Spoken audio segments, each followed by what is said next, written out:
good to go. All right. Well, thank you very much. Good morning, everyone. Welcome to the ABC Community School Partnership Board meeting. It's nice to see you all. We have a very robust agenda this morning, and so I'd like to get started. But before we do, I think we need to meeting a moment of silence in honor of the passing of one of our community leaders, change maker, champion, and of course, a community school coordinator of 12 years, Reina Luz Juarez. In respect of family and close friends that are still wrapping their hearts around this devastating loss, we will be formally honoring Reina Luz at our next board meeting. But I'd like to start with just a moment of silence, please.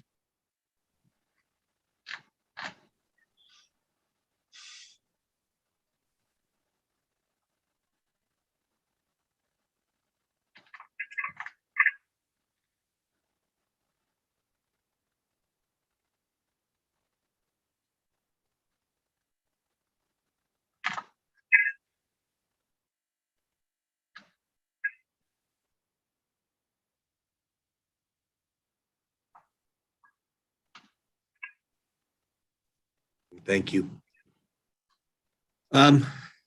So we do have some new board members I'd like to introduce. First, we'd like to welcome back Bernalillo County Commissioner Charlene Piscotti to the ABC Community School Partnership Board, as well as welcome new board member Bernalillo County Commissioner Walt Benson. So I don't know if you all would like to say something. I don't know, Commissioner Piscotti, if you'd like to. Yeah, sure. Thank you so much. Thank you. Welcome back. And I've been a great supporter of community schools throughout, and it's fun to be back on the board again. So thank you. Mr. Benson. Yeah, thank you so much. I am thrilled to be here, and it's an honor to be serving on this board, and look forward to some making good progress with y'all. Great. Well, thank you both. It's nice to have you here, and I'm sure you'll bring a lot to the table. And this is a good board. These guys they're smart and they're talented, and it's been a lot of fun getting to know them over the last year. So thanks for joining. With that, I believe we're on to the mid-year report from Danette. Thank you so much and welcome everyone. Good morning. Superintendent, we have a couple board members that need to leave by 9:30 and one at 9. What I'd like to do is proceed, but if it looks like we're getting too close to when folks are leaving, we don't have a quorum, we just need to vote on do the voting items. If that's okay, we'll just go, and if we're too close without enough people, then we can pause and maybe do the vote. Is that okay? I can do it I can crack the whip and get you through here in 10 minutes or less if you want. But, we can. No, I don't doubt you that tell at me. all. Okay. It's always good to be the board chair and making all these decisions. So whenever you want to vote, we'll vote. Thank you. So traditionally what we have done is to give a mid-year report based on our data sheets. This year is going to look a little bit different, mostly because we have we've implemented the data system, which of course, as you know, when anything changes like that, we transition into something. Some things work, some things don't. The data isn't always as perfect as you would like it to be. And although we've been doing some beta testing over the last year with that, it's been a little hit and miss. So we'll point those things out like when they occur in the presentation. For the network, we have 51 schools in the network. We have data from 23 of those schools, and what you'll see in the slide is 53% of our cohort 1 schools had data available, meaning they were in the data was in the database, and we have some spreadsheets around return on investment, things like the excuse me, needs assessment, the asset map. Those are still done in spreadsheets. There's a folder in there's a school. Just let me start over. We have a folder for every school in our Google Drive, and the ask is that they keep those pieces of data in those drives so that we have access to them and don't have to hound every coordinator all the time, knowing that they're extremely busy. So what we had access to is what you're seeing on the screen right now, with cohort 1 being the brand new schools. 18 of them are in essentially a planning phase year. And those schools they're not implementing a lot of programs right now. So their program data looks a little different, but they're very much focused on the needs assessment, building a council, looking at engaging their community and their teachers to really design their community school strategy. Then the cohort 2 are those schools that have been implementing for 2 to 3 years, and they had some sort of change. So either they were fairly new in their implementation, or they had a new principal or a new coordinator, and those schools work with one of the staff directly around primarily building a strong council and utilizing data to drive decision making and partnership development. And then we have our cohort 3 schools, which are all the other schools who have been implementing for quite some time and have not had any significant changes in the context of their school leadership or coordinator. And you can see we have 37% of the schools reporting are those schools. Can we go to the next slide, Deanna? Few things to know that about this report out. We are hoping to have a very comprehensive one for the end of the year report, but the challenges that we, as I mentioned, in transitioning to the data system, were when we pulled the reports, we failed to tell the data guys to make sure that we had for out of school time both enrollment and attendance, and so they only pulled attendance. So we usually have the number of students enrolled in extended learning programs and how many times they walk through the door. We don't have that today. There are likely some other hiccups we didn't even identify, but we have provided extensive technical assistance from the beginning of August to our last huddle in offering assistance to completing the data sheets, completing the data in the database, and also one-on-one sessions to walk folks through things like needs assessment planning, giving them time within our 3-hour technical assistance that's open to all cohorts, those types of things. There's been a lot of support. We've gathered a lot of feedback to then move forward and tweak things in the database, things to consider in the needs assessment and asset map and leverage map and partnership identification. We've been tweaking those along the way, as we always do. We believe that we should be responsive as a system, not just have the schools be responsive to their communities. So, go ahead. I'm going to turn it over to Deanna because she puts all this data together. Oh, thank you, Danette. As Danette mentioned, the ABC database has long been in the works, and this is kind of our very first report out of it. So we're excited to share this with you, and that's also the reason why it's a little tiny bit past mid-year technically, but we're so excited to share this with you. What you're looking at here is the ratios of the diversity that makes up the community school councils across all 51 of our community schools. So you can see that the largest number is school staff, which is great. It means we're getting a lot of participation from school staff, but we have school time providers, community-based organizations, family engagement reps, parents, family members, business members, elected officials. There's lots of support from the community for our schools across the board. So this is a really great ratio to see. Each school has a little wheel that looks like this. So we'll be putting those individual reports out as well, so that they know and can see the diversity of the folks that are sitting in their community school councils and making decisions and looking at data about their schools. Let's pause after each slide, Deanna, and let people ask questions because it becomes overwhelming, and by the end, with their questions on it. Good idea. Anybody have any questions on the council development and the work and the data that's showing here? I have a question. I really like the visuals. They're fantastic. So thank you, Deanna. And I also am really impressed with the diversity on these councils. Like, that's great. And it's good to keep our eye on. So thanks. Thank you, Sasha. I agree. I think this is just very exciting. And we really have been working with schools to help them sort of, because it's not easy, right? We all have meetings that we all go to, and getting folks to show up and in all of the current conditions consistently with the councils isn't easy on the coordinators.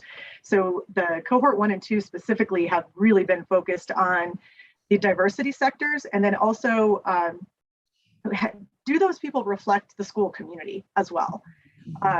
And that's been a huge push in really looking at how community schools are. We believe they're the delivery mechanism for addressing the Yazzie-Martinez rulings and ensuring that the right folks are at the table and they're reflective of that school community. So the coordinators have really spent a lot of time trying to be intentional about who they have at the table, where they sit in the neighborhood, whether or not they reflect the school community, and really helping them understand the data that's coming out of the school as well as the needs assessment. So they've done a fantastic job. So, and actually, I do want to give a shout out to the community school coordinators because, you know, with COVID protocols in place, it's very difficult to connect with people. So being able to connect with people of this level of diversity consistently across over the year to engage them is just really an impressive feat. So shout out to those community school coordinators who have focused deeply on building that diversity in their community school councils. Barbara. Yeah, this is really wonderful. Thank you, Deanna, for the work on this, because it really helps get a picture. I have been at a couple of community school councils where there have been students involved.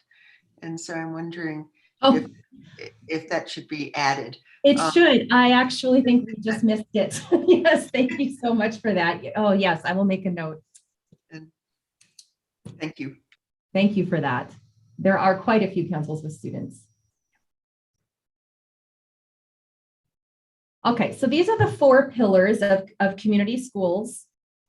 These are some of our participation numbers that you will see. So again, some really impressive numbers given some of the challenges this semester. 24,483 times an individual participated in a family engagement event of some kind. There are 50 times that family members participated in community school councils so far this year, 6,466 volunteer hours.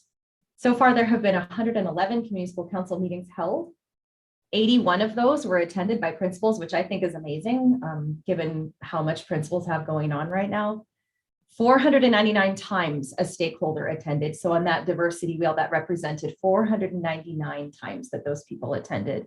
And there were 266 one-on-one meetings with principals and coordinators so far this year. Of course, integrated student supports, which is really getting to the basic needs of community school students and their families. The numbers are quite high, which is what we would expect to see when we are living in a pandemic time and the needs have gone up. So we're seeing 16,000 times so far this year that students have received basic needs services. So that includes things like coats, clothing, food, shoes, really those basic needs. As far as health services, 11,451 times that we've tracked in our database.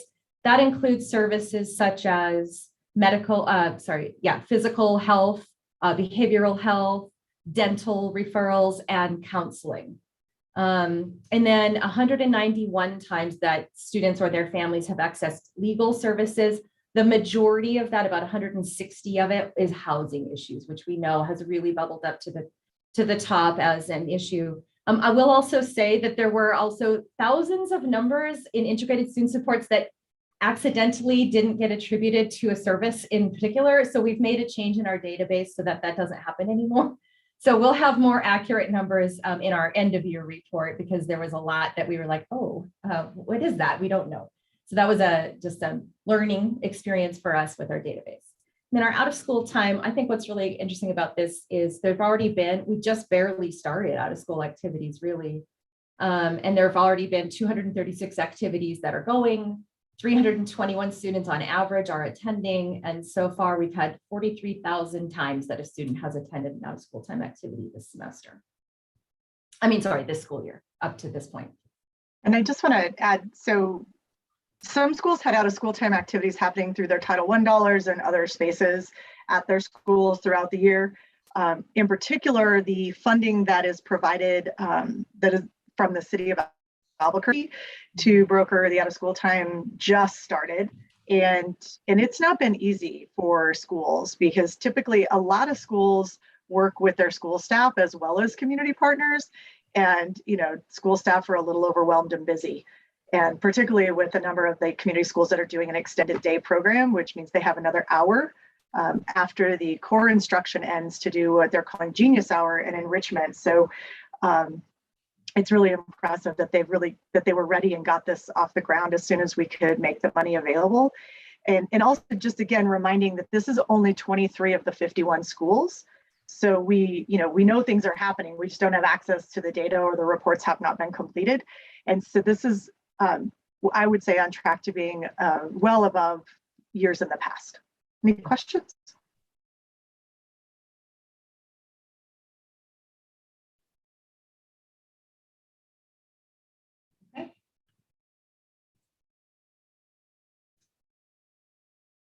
So this is an interesting graph that we call our mid-year leverage map. So we ask our community school coordinators to track on a spreadsheet their community school partners and contributors and donors. So a partner would be someone who attends, a person or an organization who consistently attends community school council meetings, is very much engaged in the community school as an equal, mutually beneficial partnership. A contributor is a little bit of a step down from that, so they maybe aren't quite as involved in the week-to-week decision-making, or they may not be on the council consistently, but they are a consistent contributor for schools that they can rely on. And then donors tend to be folks who really want to just give to the school and ask nothing really in return. So it's often, places like coffee shops or restaurants or folks that just want to donate things. And all of these are very, very important to schools, of course. But we tend to really focus on building and developing partnerships. And I think you can see why here in the fact that in the 23 schools that reported their data this term, 221 partnerships are reflected in these data. And the amount of money brought into the community schools is $889,000 compared to the donors, where there are 149 donors and $138,000. It's a significant difference in the investment in community schools from partnerships. So again, all of them are important, but we really do ask our community school coordinators to focus on developing those partnerships. And those of you that I work real closely with, numbers and money and leverage is my jam. And I think that one of the things that when we look at these leverage maps that is so important is at some point in time, we are going to have to continue to fund community school coordinators on our own, right? And what happens when we have deep partnerships is they're bringing their own money to the table. And all we have to worry about is the community school coordinator salary, which is a significant difference, right? We don't see in a community school, I could almost guarantee in Adobe Acres, as you can see that huge blue bar, that if a school wasn't paying for them, right? If that grant ended and a school was paying for them, those partners walk away because we call them partners, but when there isn't a mutually beneficial relationship and money isn't being brought to the table through goods, services, whatever, the minute a grant ends, the partner leaves, which is what our schools experience over and over and over when we don't have deep-rooted partnerships and a personal commitment to an individual community. And sometimes they have to leave. I'm not saying that this is it's going to happen always if you have a really great partnership, but the chances of that school or that organization working really hard to make sure that they don't let that school community down because they sit face-to-face at a community school council every other week is a lot less than when you were doing it from a distance, showing up on a campus, doing your program and leaving without that human connection to the broader picture. And so what we have seen over the years is this is consistent. We have seen year after year since we started tracking this information that the partnerships, there are fewer partnerships that bring at least double the amount of money by the end of the year. And so we really spend time in the cohorts working with the community school coordinators, especially the new ones, right? Because it's real easy to run out and say, hey, can you give me this? That's easy And it's really immediately gratifying for everyone to have that donation right there. And so really trying to shift the culture of how we view partnerships within community schools is a huge part of what we talk about with our coordinators. And then also help to strategize, like, how do you do it? How do you shift the Starbucks on the corner from giving you coffee for coffee at the curb as the only contribution to being a part of the conversation around workforce development, around community safety, around maybe potentially vandalism. Like I know where our office is, our neighborhood Starbucks has been broken into numerous times. Like how do we shift the conversation to a community conversation instead of just handing over some coffee?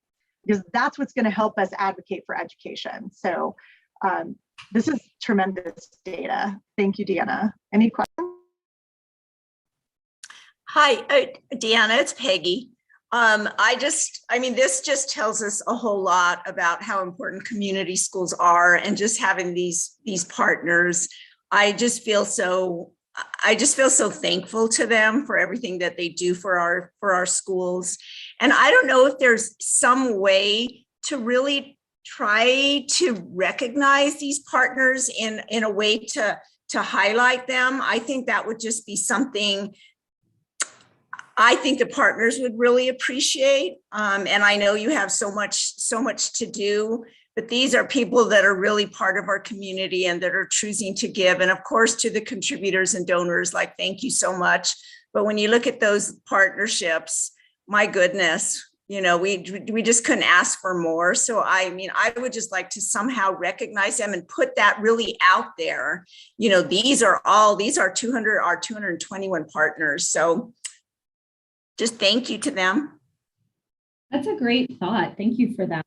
I also want to add that this actually only represents half of the schools. So when we have our end of year data, we'll have even more. So yeah, that's a really good idea. We should definitely talk about how to recognize those partners. And again, these are just monetary contributions, right? We try to stick to what equates to money. That doesn't even include, that doesn't include the time they spent on a council meeting, the time they spend coming to school events, the time they spend, on screen with homework diners, things like that. That whole the social return on investment in that often just showing up. That doesn't include any of that. So we will definitely put that on our list and start thinking of ways that we might be able to promote that. Thank you.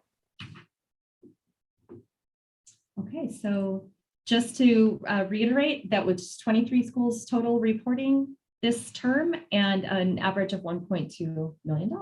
So it's very exciting. Okay, finally, we also look at a return on investment. So a few years ago, a long time ago, when I was a community school coordinator, just after I left my school to work for ABC, Jose Munoz, the executive director at the time, began a study on a return on investment of a community school coordinator. And he chose me because I had been a coordinator for 5 years and because I keep everything. And so the study took almost 2 years. We worked with Michelle Bloodworth very closely as the study. She's the person who conducted the study and her organization. And we monetized everything that came into the school. So I had to convert, the 50 turkeys into what would that be in a monetary component, right? How would we monetize volunteer hours? How do we look at those? So that was the genesis for these reports that we're showing you now. So then we compared it to across the 5 years that I was a community school coordinator, what resources, services, et cetera, and the value of those were brought into the school versus the investment that APS and ABC made on my salary. And so we called that the coordinator return investment. It's been published. If you want to see it, we can share it with you. It's actually all over the place now. It was just quoted in a national meeting we were on. A congresswoman mentioned it. Actually, I was like, oh my goodness, that was me. So it was we actually did present it on Capitol Hill. We went to Capitol Hill and talked about it. But the findings were it was 711%. Is the return. So if you invest $1 in a coordinator, you get $7.11. And that was a conservative estimate. So what we're showing you here is just, again, a very brief, and keep in mind mid-year, so not fully, not all the data is here yet, return on investment of community school coordinators. So the blue represents the dollars leveraged, and the red represents the coordinator's salary. So this is just for them to keep in mind that we also need to sustain our positions as community school coordinators, as Danette mentioned. So a couple things just to note on this is there's a pretty diverse group of schools here from based on like the years of implementation. So when you look at a school like Pajarito that's been implementing the strategy since 2008, you can see the system that coordinator and principal work deeply together and with their council to really align the needs assessment, the partner development, the community school council development in making and really designing their community school strategy. And it takes time for a lot of folks, right, to really make that happen. And every time there's a transition, you kind of reset, which is why community schools are so fluid, and we can't do anything that's cookie cutter because things matter, things change. And also, I'm going to say Maria Marquez is also amazing, and she's really good at getting people to do what she wants. So she is really good at keeping them too, because she's also really, really good at partnership sustainability. And then you look at also Adobe Acres has been implementing for quite some time. But then there are some, and Inez, Rochelle is also another one that keeps a really, really strong council and keeps them engaged in authentic decision-making and action.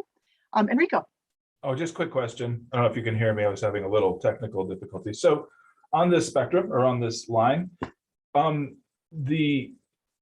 Pajarito, for example, 2008, that's a bit of time. How much does time play a role in that? How long does it take for that to kind of inundate, kind of enculturate with the different faculty and staff in those schools? You know, it varies. I'm going to say, you know, I think in our more rural, like our South Valley schools, it's a little more difficult because they don't have as many partners. You know, you don't just walk around the corner and see a whole lot of businesses like with Inez. Not to say that it's easier, but I think it takes a little bit more time because you really have to engage and develop partners. And in the areas that are less populated, I would also say that partners can come and go because they can't sustain either. With Inez, I think, you know, it's a different context where it's right near Winrock and Uptown and all of those. There's a lot of other little denser population, but I'm also going to say that it takes a lot to maintain those partnerships and keep them coming to the table. So each school is really unique. Brand new schools that have had, maybe they're walking into their planning year, have to go out and develop those partnerships too if they haven't already had a lot of partnerships, because not all schools do. Not all schools have had the capacity to go out and really develop that. Some have. Grant Middle School, when we started there, you know, that particular school had a lot of partnerships. So it was really about aligning, maintaining, and directing them as opposed to going out and how to start from scratch. Board Member Montoya Cordo? Yeah, I was just curious also about the amount of competition, because I noticed like Adobe Acres, Harrison, you know, they're really literally around the corner from each other. So is there a lot of, I want to say competition amongst those schools as well for the same partner? And how does that play out as well? So what has happened, I have to say that the coordinators pretty much on their own, I'm gonna throw out there, they really work together to leverage partnerships across the schools. So when there's a partnership that's happening at Harrison that really would benefit Adobe Acres, they work together to share, align. Could be at one point in the Southeast Heights, Van Buren, Kirtland, and Emerson, each offered, all of their data said they needed adult education, it's specifically ESL classes, the English as a second language classes. And what they did is they sat down and said, hey, why don't you offer, Kirtland, why don't you offer it because you have the space and opportunity to offer 11 o'clock on a Thursday. Emerson, the principal there, was like, hey, let's open our school on Saturday and make this happen. Van Buren was in the evening. And then they worked together to help their families access which one makes most sense to them. And I think all of our coordinators continue to do that, particularly those in the South Valley, West Side area, because there are fewer partners in that area.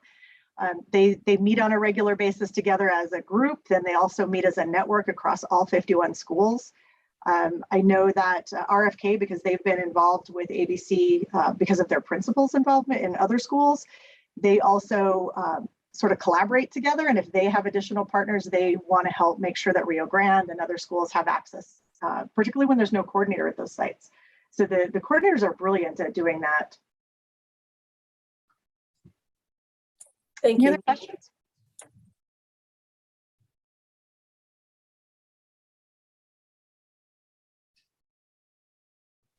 Okay.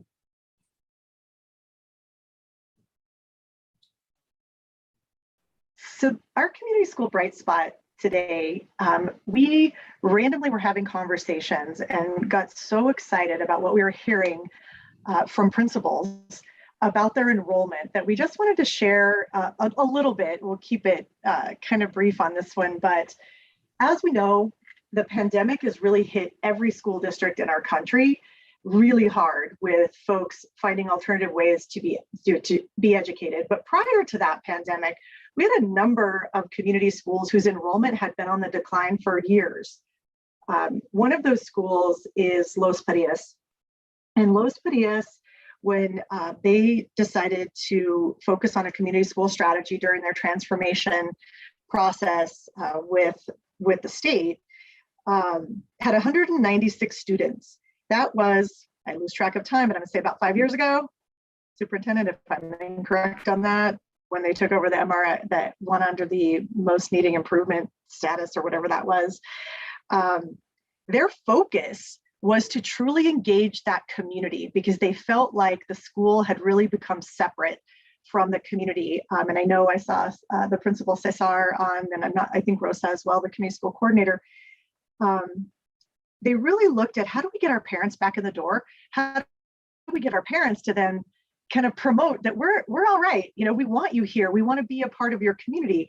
And they currently have 215 students. Last year alone, they increased their enrollment by 50 students. This is huge because this equates to funding going to that school that can then serve that school community and those students in that school. So we started talking to some other schools.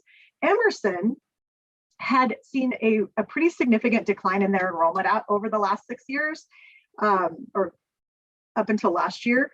And Emerson actively decided to focus on enrollment in their community school council. And they engaged partners that they thought would really attract students to the school and make them want to stay. And as you know, the Southeast Heights is highly mobile. Emerson, Van Buren, La Mesa shift students left and right, and they always have. They're so close together. There's a lot of highly mobile folks due to housing issues. So they really focused on how do we keep kids with us, because that's what makes education work. You can't really teach if your students are a moving target, and you can't really learn if you're bouncing from school to school. Last semester alone, Emerson increased their enrollment by 78 students, which is amazing. And particularly because they focused on it. The students at Highland, the enrollment at Highland has increased most recently by 16. Over time, it's grown, I believe Marco said about 20 students in the last year, and they were on track to add another 20. Highland is one of those schools that had lost enrollment at the rate of about 200 kids over 3 years. That equates to a lot of money.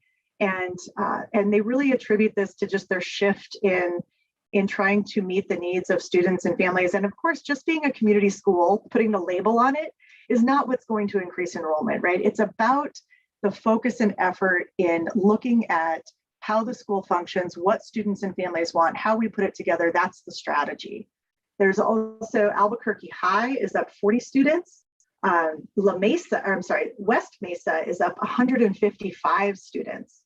I mean, these are all really amazing things when we know as a country, enrollment in traditional public schools has decreased. Right? So we wanted to just bring that to everyone's attention, that people want to be in these schools, and community schools on the whole are increasing enrollment. Deanna?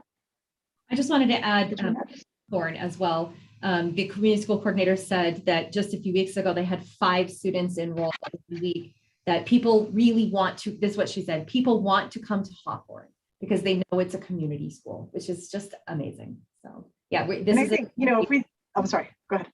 That's all. This is if we think of Hawthorne, the public education department a few years ago was saying that that Hawthorne should really just be shut down, right? Because enrollment was down, performance was down, all of these things were negative about Hawthorne and that community.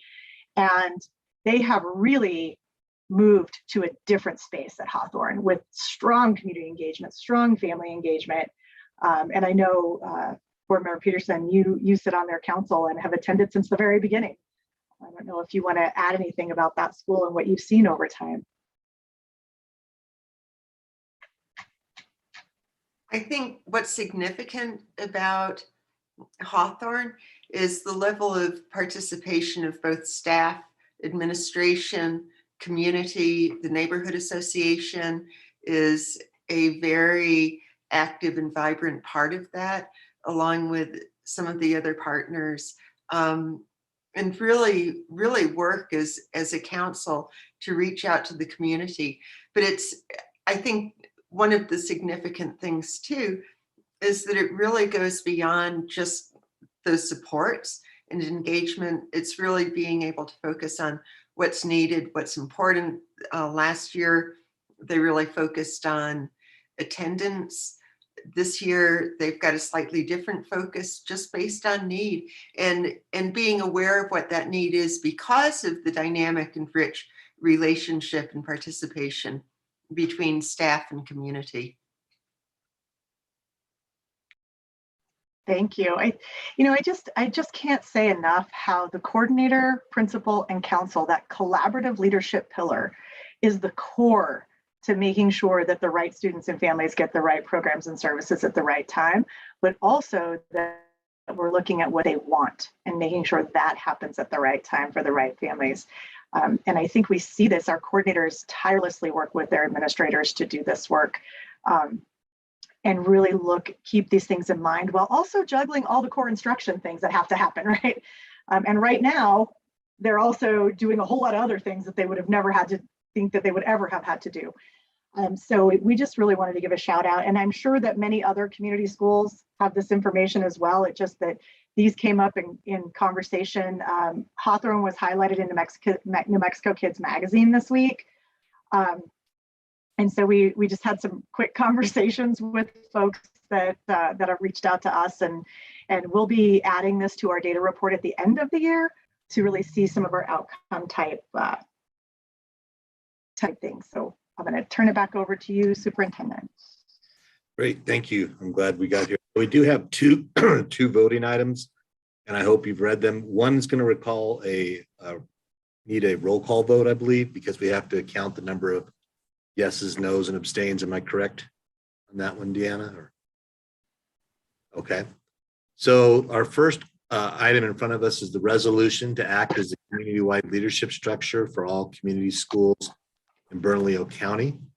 So before we move into discussion, do I have a motion to put this resolution up, to approve this resolution? I'll move to approve. This is Commissioner Piscotti. And do I have a second? I'll second. This is Peggy. Do we have any discussion? We did discuss this at the last meeting. Mr. Grotti, did you unmuted? That's what made me wonder. No, I'm fine. Any discussion?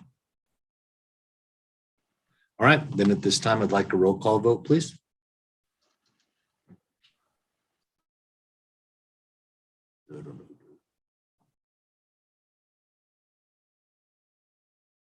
Is this on me to do the roll call, Danette?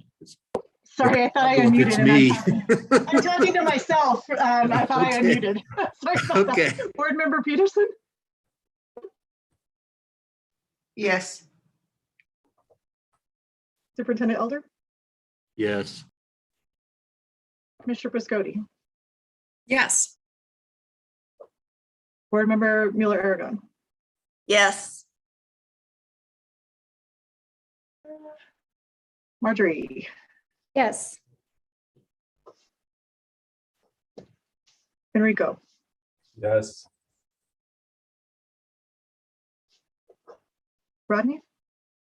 Yes. Sasha? Yes. Board Member Montoya Cordova? Yes. Owen?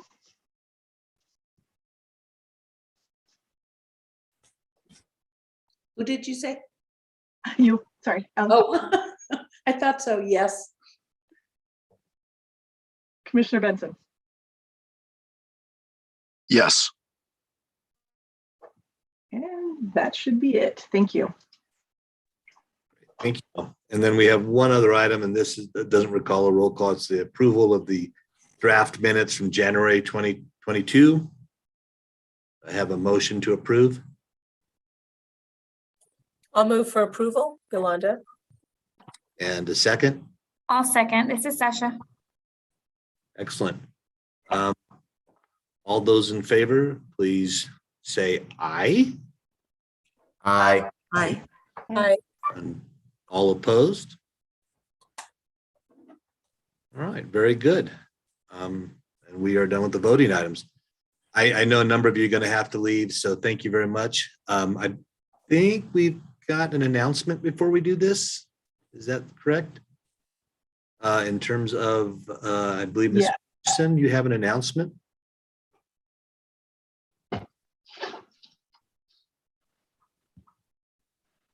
Oh, You're listed as a person for the walking school bus event tomorrow? okay. Sorry, you cut out for a second on my Oh. side, so I didn't. Technology. That's fine. So I think one of the things that's most devastating is just how unexpected Reina Luz's loss was, and has left an incredible hole in that community. I know there are plans for a more involved memorial, both with ABC and in the future with her family. But I think there was a really strong feeling that the school needs support now. That, you know, she was involved in everything in that community, whether it was the International District Healthy Communities Coalition, the South San Pedro Neighborhood Association meeting, anything having to do with work in the International District. And her approach was not just to be there for people when she was needed in an incredibly active way, but to be a real organizer. I mean, she understood the necessity of communities like the International District to have a powerful voice. And everything she did was to engage that community and build leadership and power from within the community. And so her loss is just devastating. And the school really feels that. And she was one of the first organizers of the walking school bus. So in the process of knowing there are going to be other tributes, memorials, events, we felt like there needs to be support right now. And that the best way to show that would be to be part of the walking school bus on Friday. So meeting at the San Pedro Library at 7:50 and walking to Whittier with her spirit. Very nice. Thank you. Thank you for that. I'm sure that'll be a neat moment. So the other thing, now you can put the other slide back up. We can look at smiling face. So as most of you know, the ABC board chair position rotates annually between the county, the city, and the district. And I'm happy to announce that this is my last meeting as the board chair, not because I'm happy not to be the board chair. It's actually pretty nice, Enrico. You're going to enjoy it. They do a good job preparing you. But it's just nice to be able to move on, and I can participate a little bit more in the meetings, I think. So I am pleased to announce on behalf of County Manager Julie Morgas-Baca that Deputy County Manager Enrico Grotti will be stepping into the ABC board chair role for the next year. And I will be happy to pass a gavel that you can, there's no gavel, but you can pretend there's a gavel and knock on things. So Enrico, I also have some really good news for you. And this has been a real honor, and it's been a lot of fun to actually do this. They do a nice job of preparing you. They're really communicative. They give you the information you need. Every now and then they'll throw you a curveball just to see what happens. But most time they give you a lot of what you need. But they also, when you finish, get cookies. Oh, wow. They are a Okay. beautiful batch of cookies. Gracias. Thank you. These are really cool, Danette and team. I did not expect anything. I certainly don't deserve them, but as a chubby guy, I accept this cookies. They look really good, and they're just beautiful. They're just beautiful. They got the ABC logo on them and everything, and they're just awesome. So thank you for that. It's a very kind gift. So I am happy to pass the gavel to you, sir. And I think your first official act is to adjourn the meeting. Before you do that, no, Thank before you do Thank that, It's I an would honor. like to I say, look forward to this. Well, before you, Enrico, before you close the meeting as your first official act, I really, really want to just express how much the ABC team appreciates you chairing the board, Scott, because I think, the school district in itself is always under has a lot on your plate, but we offered to say, hey, we can push this to someone else for this time. And you didn't do that. And, we meet every month to discuss all the things going on in ABC before the board meeting. And we just really appreciate your support, the work that you've done to help integrate and push communication, kind of create these communication lines so that we try to stay in alignment. We are dealing with really big entities and a lot of schools, and you've really worked to make that happen, and we really just appreciate you for that. And also, everyone's just lucky. The ABC team likes a good sweet, so we like to pass along our wish of eating all those cookies, but we want you to have them so that we don't end up eating those cookies. Thank you so much, Enrico. No, I just wanted to thank everybody. I look forward to this work, and I will coordinate and work well. I do already work well with Danette and her team, so I'm looking forward to this. And I'm just going to kind of caution Superintendent Elder, you can just have one cookie a month, and I don't think it'll have any major impact. Discipline, and I think it'll be okay. Anyway, with that, I look forward to this opportunity, and I will be working hard to make sure that we communicate well with Matt and our board. And having said that, I move to adjourn. I ask if there's a motion to adjourn.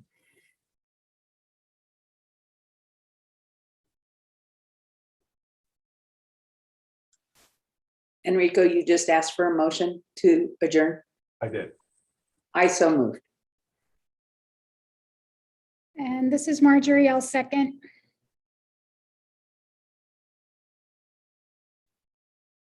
I guess all in favor, say bye. Bye.